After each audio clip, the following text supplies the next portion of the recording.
How's it going, everyone? Obviously, over the weekend, a lot of you guys have been playing Stellar Blade, and it seems like the user reception for the game was incredibly positive. Now, not to say the critical reception of the game was bad. I think an 82 on Metascore is pretty damn good, and honestly, I had been saying leading up to the release that if the game hit in the high 70s or the low 80s, I think that would have been an incredibly successful Metacritic number, especially given it's a new IP coming from a smaller studio. I feel like critical reviews always lean towards big budget IPs or known IPs as well as established studios. Like, you look at some of those reviews for Cyberpunk 2077 when the game initially dropped, there were a lot of 9s out there, and there was no way that game at launch. Let's be real here. There was no way that game was a 9 at launch. I love you, CDPR. Witcher 3 is one of my favorite games of all time, but come on now. And then you've got, other titles. I am very, very skeptical as far as some of these scoring, so I was like, yo, this is a new IP. As far as it being from an unknown studio, unknown to the console market, and on top of that, I had thrown out the idea, and a lot of you guys seem to have thrown out the notion that this game was going to get docked some points, let's say, get docked some points for some of the aspects of the game, and I wasn't sure that that was going to happen. I'm giving human beings the benefit of the doubt that it didn't happen. I read some of these reviews. I'm not going to sit down and read every single one of the reviews, but I feel like most of the reviews were fair. Some of the reviews did go, multi-paragraphs into the sexualization, and even, a lot of those reviews that have their pluses and minuses labeled at the end, nobody is going to list, like, the sexualization as a minus. They're just not going to do that, because then you're opening the floodgates to get absolutely crapped on. You're not going to label it. I know you guys that are reviewing this game are smarter than to do that. The written reviews, that is. You guys know how there's always like a pluses and minus section. From the reviews that I read, maybe some of them are out there that did that, but from what I read, that was not the case. Nobody listed that as a minus, but again, I only read a small amount of the reviews, but I actually did read them. It seems like a lot of people are looking at the scores and then pushing back on that standpoint. However, whatever the case may be as far as the critical reviews, the user reviews are incredibly positive right now. As noted on Forbes, the game is currently sitting at a 9.1 as far as the user score is concerned. A 9.1. Actually, I just refreshed the page. It's a 9.0 right now. That is incredibly successful, and this isn't a small amount of reviews. This is based on 1,440 reviews, so that's also on the standpoint that a lot of reviews are coming in. And you can make the argument, oh, people are just posting reviews to push back on people that are down on it, so it's an artificially high score. You could say the exact opposite. There are people that are supposedly upset about Stellar Blade and Eve looking the way that she does. Wouldn't those people come out in droves and then review bomb the game from a negative standpoint? That may be the case, but I feel like the user score on Metacritic is something to look at. There are games that sometimes it gets a little bit wild with the user score, but that is remarkable. And as far as the top reviewed games of all time, as far as user score goes, let's go over some of them. Resident Evil 4 Separate Ways, 9.2. That DLC was pretty damn good. Now, Cyberpunk 2077 Ultimate Edition is number 2. That's at a 9.2. Alright, before you guys bring out the pitchforks that I was just talking about it, I'm talking about at launch, December of 2020. You think anybody thought Cyberpunk 2077 was a 9.0 at launch in December of 2020? Get the hell out of here. The Ultimate Edition, on the other hand, with Cyberpunk 2077 2.0 as well as Phantom Liberty. Alright, different ball game there, and obviously those aforementioned reviews are going to have less overall reviews than Stellar Blade. Stellar Blade has well over 1,000 reviews. That's quite a lot, so keep that in mind as well, that you are working with a bigger base as far as Stellar Blade is concerned. Like, for example, the Cyberpunk 2077 Ultimate Edition has 79 user reviews, and it's at a 9.2, so keep that in mind as well. Number 4 is Astro's Playroom, 9.0, that's fine. Neo Remastered, 9.0. Final Fantasy VII Rebirth, a 9.0, good on that. The Talos Principle, too, 9.0. Baldur's Gate 3 is at an 8.9. Resident Evil 2, the PS5 upgrade, 8.9. And Marvel Spider-Man 2, 8.9.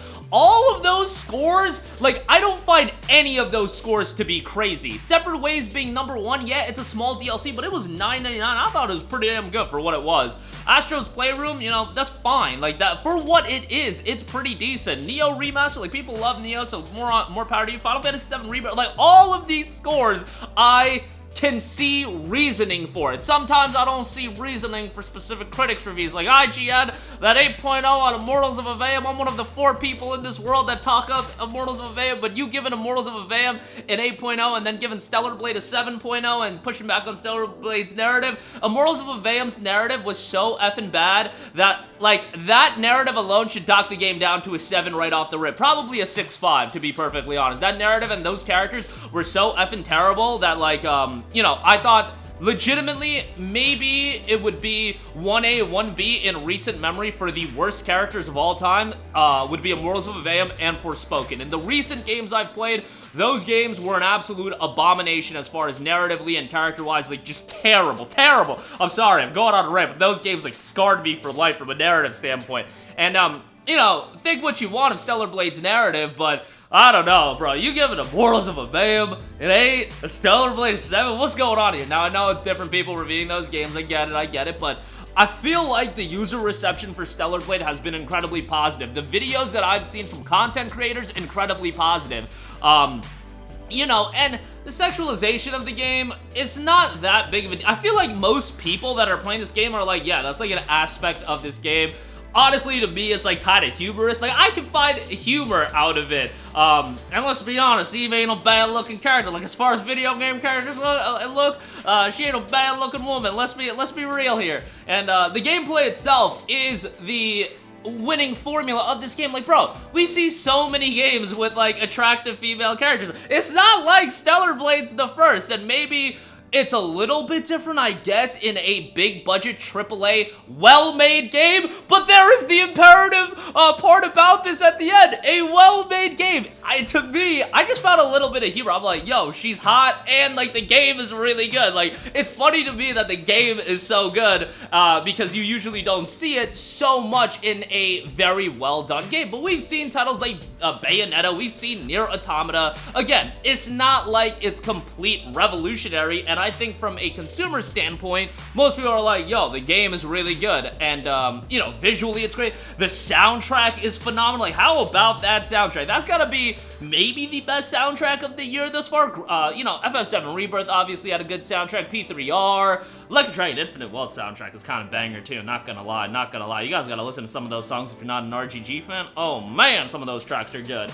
But, yeah, I would probably put Stellar Blade from a soundtrack standpoint above all of those games. And you know what? For people saying, I was saying that I didn't think Stellar Blade was gonna be in my mix for the Game of the Year. It's always, like, hard to say before a game comes out, and I certainly didn't think it would be in the critical mix for Game of the Year, just because, again, some of the aspects of the game I think would push it away from that. But I gotta say, for the games that I've played this year, and I played damn near every game. Every major game this year, for some reason, like, bro, I played Suicide Squad to completion, so it's like, I'm just asking for it. That was my goal this year, to play, like, every major game that comes out, and at least play enough of it to come to a decision, or most likely, I want to try to complete every major game. And I've pretty much done that for the most part. Like, again, I'm beating games like Suicide Squad. I guess, like, Skull and Bones I haven't put that much time into, but, like, bro, you ain't getting me to put a lot of time into that. But back to Stellar Blade, I would say this is in my mix for Game of the Year. Like a Dragon Infinite Wealth, guys, I really, really liked it, and if you're a longtime RGG fan, that game is just phenomenal.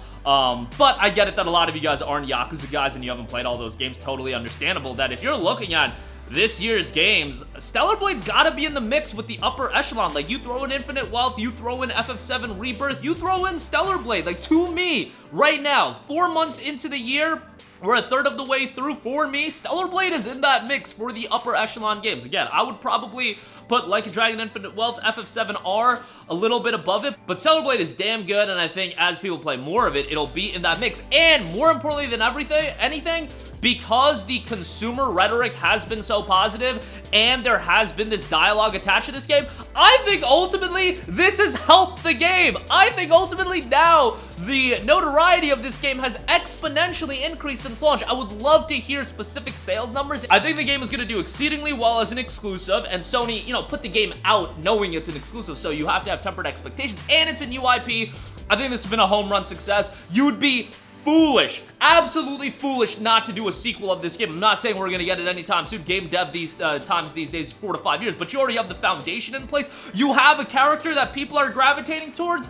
Dude, you gotta do a sequel to this game. Sony should be throwing money at them to do a sequel. I don't know. I'm pretty sure Sony's the one that owns the IP. You gotta make a sequel happen at this point, given that it's so hard. I've said it over and over again. In the modern gaming world, what's the hardest thing to do? Single player, big budget title at $70, new IP coming from an unknown studio. That is so difficult to pop off with, and we've seen so many games flop over the last couple of years. Immortals of Aveum, Forspoken, the Callisto Protocol. You got a W in Stellar Blade, you ride that all the way until the end, and you establish this as a franchise, and you already have Eve established as this character that people are gravitating towards and causes so much discussion. Again, you ride this forever, you drop it on PC in a year or two, and you just print money off the Stellar Blade IP now, because that's what this can become, a legit money printer for Sony going into the future, and a game that, bro, there's a business at the end of the day. They can monetize the F out of this IP. They can make so much money, it's going to be disgusting off Stellar Blade